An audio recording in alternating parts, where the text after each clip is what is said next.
ሰላም ጤና ይስጥልን ውድ በሀገር ውስጥና በመላው ዓለም የምትገኙ ተከታታዮቻችን ከአዋጅ ሚዲያ የዕለቱን አበይት ዜናዎችና ትኩስ መረጃዎችን ይዘንላችሁ ቀርበናል። አብራችሁን ቆዩ። በቅድሚያም ዋና ዋናዎቹን እንሆ። ሰበር ዜና። በርካታ የፋኖ አባላት እጃቸውን በሰላም እየሰጡ መሆናቸውን የሀገር መከላከያ ሰራዊት አስታወቀ። በሌላ በኩል የኢፌዴሪ መከላከያ ሰራዊት የሰሜን ምስራቅ እዝ አንድ ኮር በሁለንተናዊ መስክ የወትሮ ዝግጁነቱን እያረጋገጠ መሆኑን አስታውቋል። በዝርዝር እንመለከተዋለን። ይህ በእንዲህ እንዳለ ኢትዮጵያ የአባይ ሀብቷን ለማልማት ከማንም ፍቃድ አትጠይቅም ሲሉ የውሃና ኢነርጂ ሚኒስትር ኢንጂነር ሀብታሙ ኢተፋ ገለጹ። በኢትዮጵያና በግብፅ መካከል በአባይ ወንዝ አጠቃቀምና በግድቦች ግንባታ ዙሪያ የነበረው የፖለቲካና የውሃ ዲፕሎማሲ ውጥረት እንደገና መታየት ጀምሯል። ዝርዝር ዘገባ ተዘጋጅቷል። ከዚሁ ጋር በተያያዘ ኢትዮጵያና አሜሪካ ብሔራዊ ጥቅምን በጋራ ለማስጠበቅና የጋራ መተማመንን ለመገንባት እንደዚሁም በወታደራዊና በዲፕሎማሲያዊ መስክ የነበራቸውን ግንኙነት ወደ አዲስ ስትራቴጂካዊ ምዕራፍ ለማሸጋገር በሚያስችላቸውን ስምምነት ማድረጋቸውን የውጭ ጉዳይ ሚኒስቴር አስታውቋል። ትሰሙታላችሁ። በሌላ ዜና የኤርትራ ስልጣን ሽግግር ውጥረት የቀይ ባህር ቀጠና አዲስ አለመረጋጋት እንደሚያባብስ ተገልጿል። ከኢሳያስ አፈወርቂ በኋላ በሚኖር የኤርትራ የፖለቲካ ምህዳር ውስጥ ግልጽ የነገ አቅጣጫና ተቋማዊ አሰራር አለመኖሩ ሀገሪቱን ለከፍተኛ የስልጣን ሽኩቻ ከመዳረጉ ባሻገር አጠቃላይ የቀይ ባህርና የአፍሪካ ቀንድ ቀጠናን ለአዲስ አለመረጋጋት ሊያጋልጥ እንደሚችል ቮይስ ኦፍ ኢትዮጵያ ባወጣው ወቅታዊ ትንተና አመላክቷል። ቻናሉን ሰብስክራይብ፣ ቪዲዮን ላይክ እና ሼር በማድረግ እስከ ፍጻሜው አብራችሁን እንድትቆዩ እንጠይቃለን። ወደ ቀዳሚው ጉዳያችንም እንሻገራለን። ሰበር ዜና። በሰሜን ጎንደር ዞን በየዳ ወረዳ ሲንቀሳቀሱ የነበሩ የፋኖ ቡድን ታጣቂዎች እጅ መስጠታቸውን የሀገር መከላከያ ሰራዊት አስታወቀ።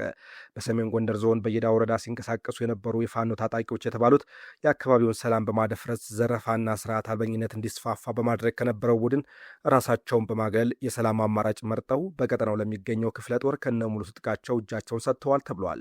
የክፍለ ጦሩ አዛዥ ኮሎኔል ሸለመው ሙለታ ከዚህ በፊት በቀጠናው የነበረው አለመረጋጋትና በህዝቡ ይደርስ የነበረው ስቃይ ለማስወገድ በፋኖ አባላት ላይ እርምጃ መወሰዱን ገልጸው የፋኖ ታጣቂዎች በሰላማዊ መንገድ እንዲገቡ ጥረት እየተደረገ መሆኑና የሰላም ጥሪውን ተቀብለው የመጡ ወዶ ገቦችን እየተቀበሉ መሆኑንም አመልክተዋል። ከዚሁ ጋር በተያያዘ የሀገር መከላከያ ሰራዊት የሰሜን ምስራቅ እዝ አንድ ኮር በሁለንተናዊ መስክ የወትሮ ዝግጁነቱን እያረጋገጠ መሆኑን የኮሩ አዛዥ ብርጋዴር ጀነራል ጣሂር ሳህል ገለጹ።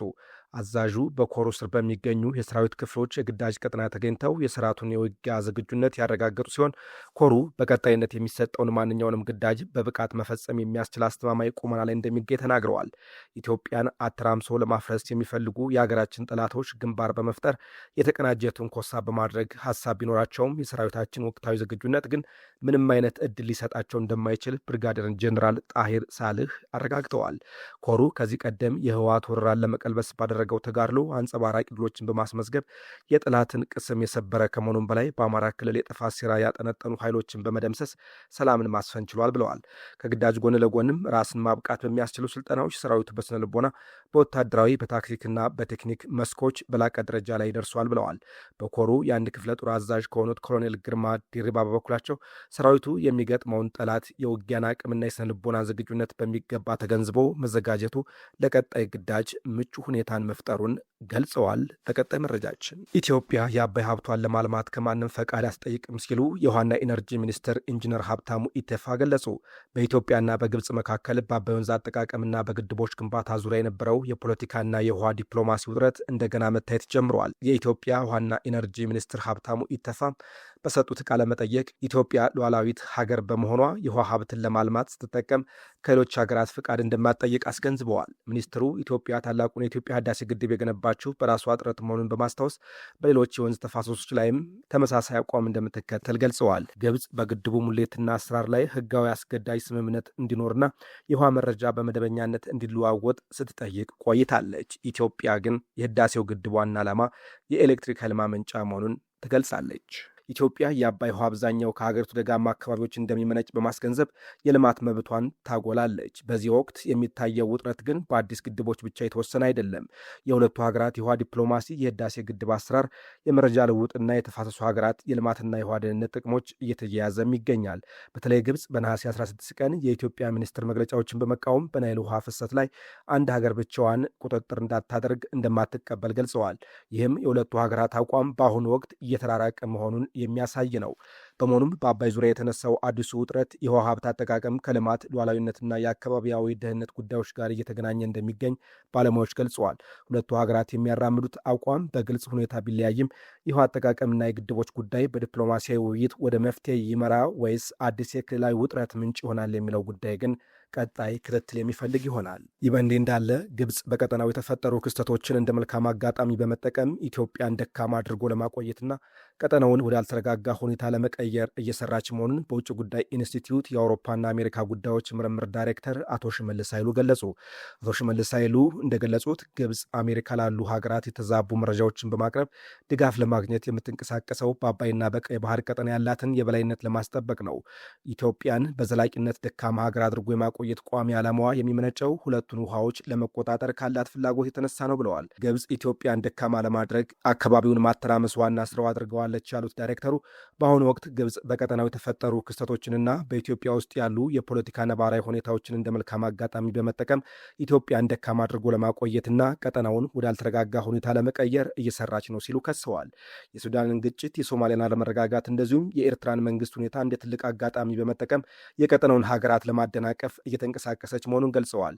ግብጽ በቀጠናው ያላት ጥቅም ከጥንት ጀምሮ የነበረ ነው ያሉት አቶ ሽመልስ ከአባይ ወንዝ ጋር ተያይዞ ኢትዮጵያን በማዳከም የውሃው ተጠቃሚ እንዳትሆን ለማድረግ እና የበላይነቷን አጠናክራ ለመቀጠል በተለያዩ ጊዜያት ጥረት ስታደርግ መቆየቷን አንስተዋል። አቶ ሽመልስ እንዳሉት ኢትዮጵያ በአባይ ላይ ግድብ ለመገንባትና በቀይ ባህር አካባቢ ለመንቀሳቀስ ስታስብ ግብጽ ተቃውሞ የምታነሳው ብሔራዊ ጥቅሟ በቀጥታ ስለሚጎዳ ሳይሆን አካባቢው ላይ ያላት የበላይነትና ቁጥጥር ስለሚቀንስ ነው።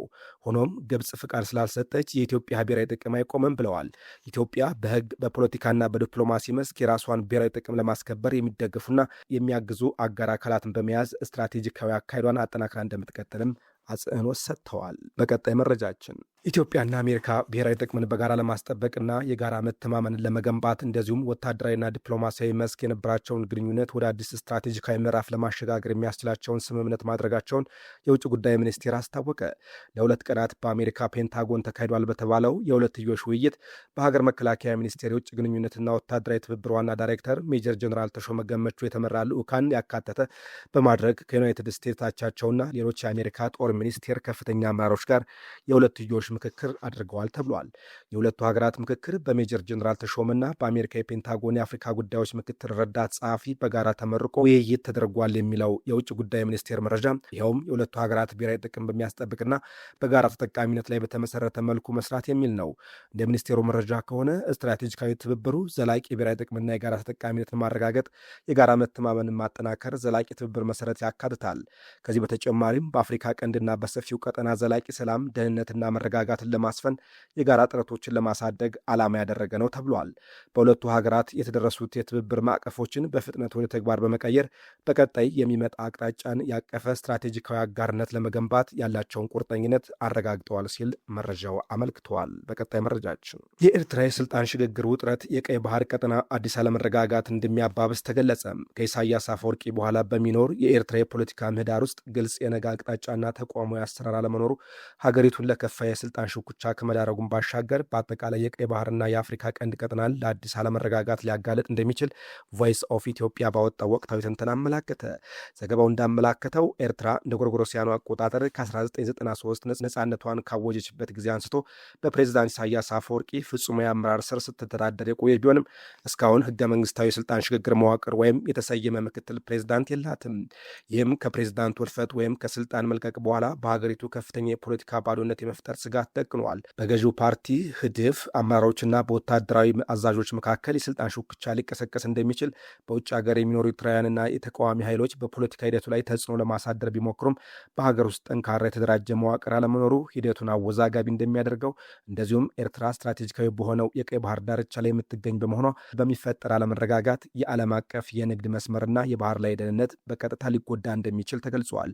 ኢትዮጵያ፣ ሱዳንና የገልፍ ሀገራት የራሳቸውን ብሔራዊ ጥቅምና ቀጠናዊ ተጽዕኖ ለማስጠበቅ በሚያደርጉት እንቅስቃሴም አካባቢው ተጨማሪ የኃይል ፍጥጫ መድረክ ሊሆን እንደሚችል ተጠቅሷል።